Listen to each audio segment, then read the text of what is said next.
voudrais, au décollage de cette année, vous parler et vous entretenir sur le rythme et la cadence de la vie.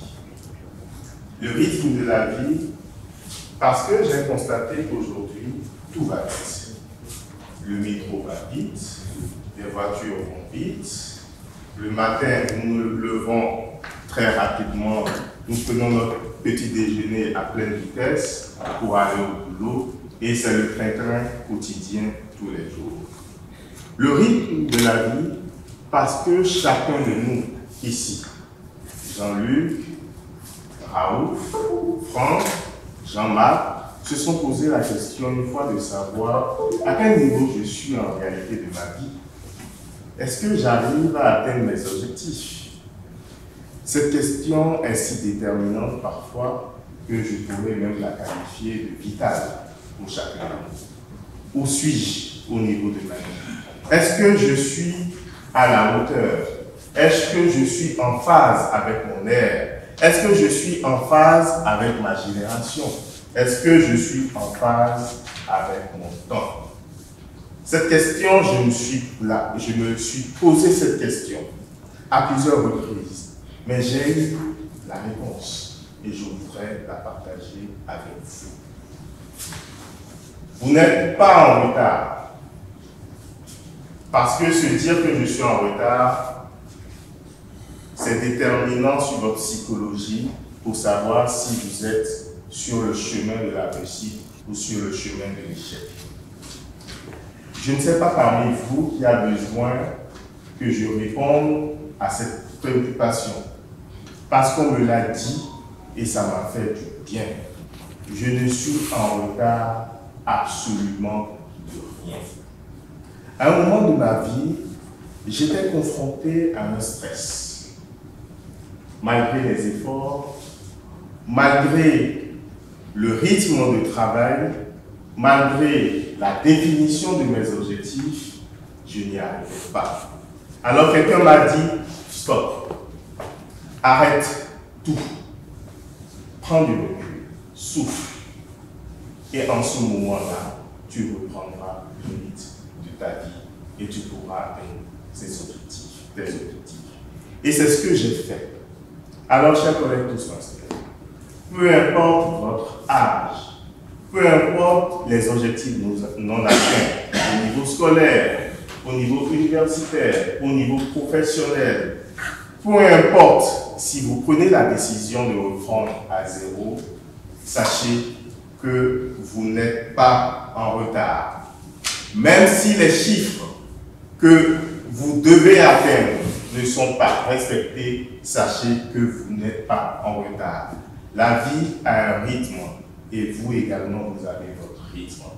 Quel choix auriez-vous fait entre mourir à 29 ans, fortuné, et devenir fortuné à 60 ans et mourir à 90 ans? Je pense que le choix est très vite fait. Et je veux revenir à l'histoire du colonel Sanders, dépositaire de KFC. Il est tout jeune, il n'avait rien, mais plus vieux, à 60 ans, il a fait fortune en créant KFC. J'ai compris, chers collègues Toastmasters, que nous sommes certes dans un monde où tout va vite, mais le temps détermine notre avenir.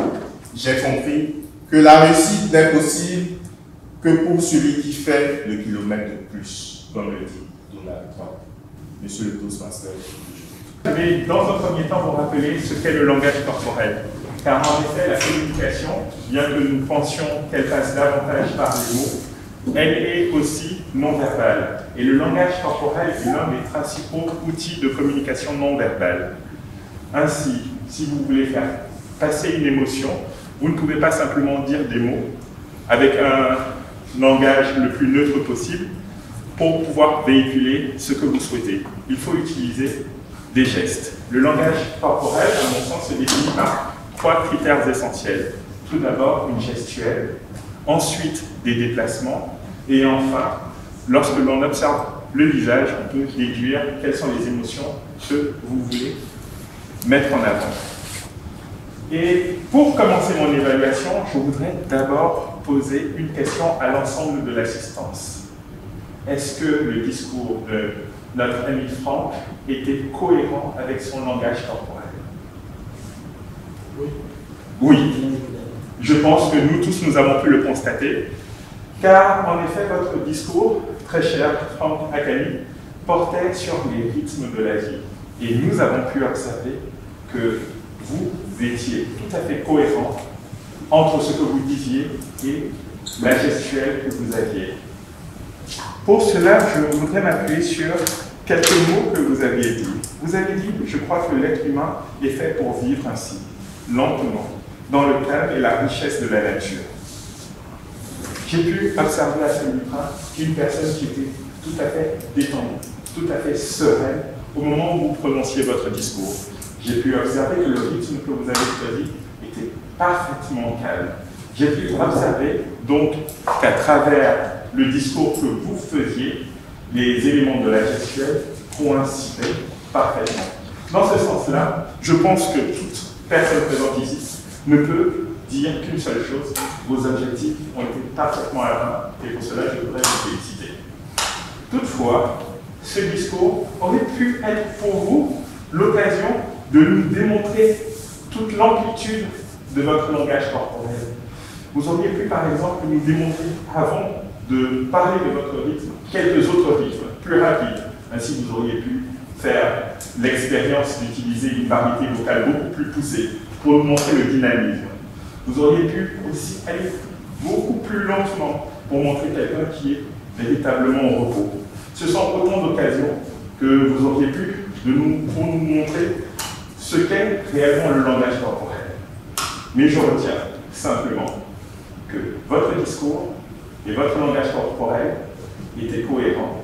Et à ce titre, je peux vous dire, monsieur l'évaluateur général, que notre ami a pleinement rempli les objectifs et je souhaiterais l'inviter à revenir les fois prochaines.